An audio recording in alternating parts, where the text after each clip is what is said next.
given directly to the systemic circulation.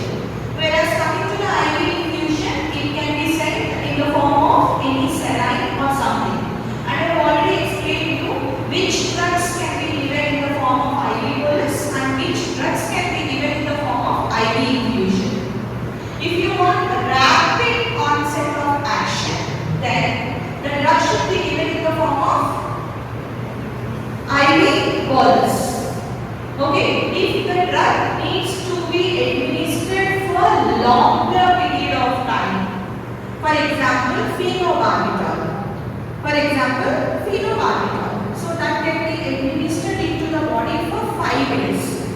Okay, such drugs can be administered in the form of IV infusion. Okay, so we have already learned that in IV bolus, what are the parameters we need to estimate, like rate of absorption, rate of elimination, clearance, volume of distribution, half-life. We have already seen in the IV bolus.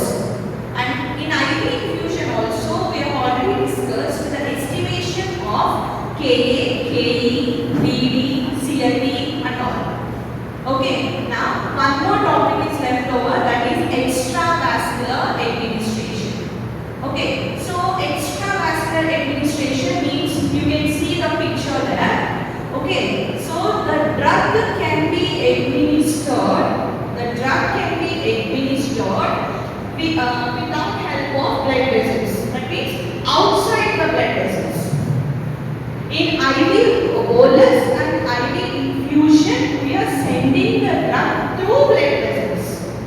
Yes or no? Now, this type of extravascular administration, the drugs can be administered outside the blood vessels. Okay, that means madam, which route?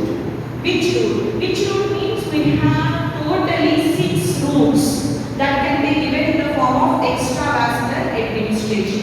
Okay, the route may be oral, the route may be sublingual, the route may be rectal, and the fourth one, the route may be transdermal, and the route may be subcutaneous, and the route may be intramuscular. Okay, if we give in this type of routes, then this type of administration is called extravascular administration. That means we are sending, I repeat, we are sending the drugs outside the blood vessels. Okay, through blood vessels means the administration would be IV bolus or IV infusion. I hope you understand. But outside the blood vessels means that type of administration is called as extravascular administration. Clear?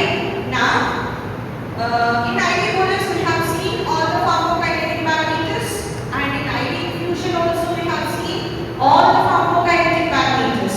Now, in this extravascular also we have to see the all pharmacokinetic properties, pharmacokinetic parameters. Okay, this schematic representation we have already learned in IV bolus, right? So in IV bolus, the IV bolus and extravascular administration, the same administration route takes place. But in IV bolus, the rate of absorption will be 0 because the drug is directly reaching to the systemic circulation.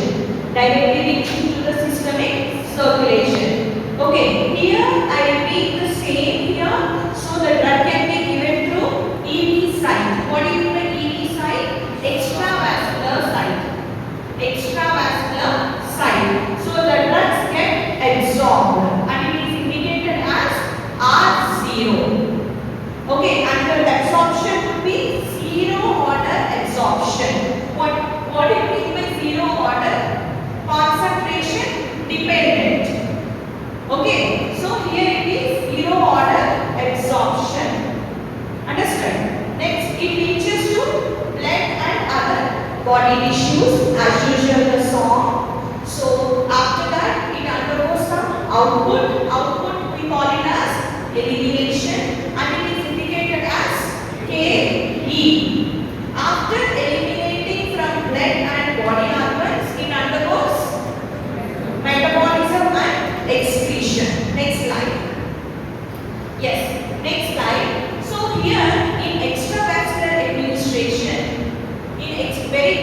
important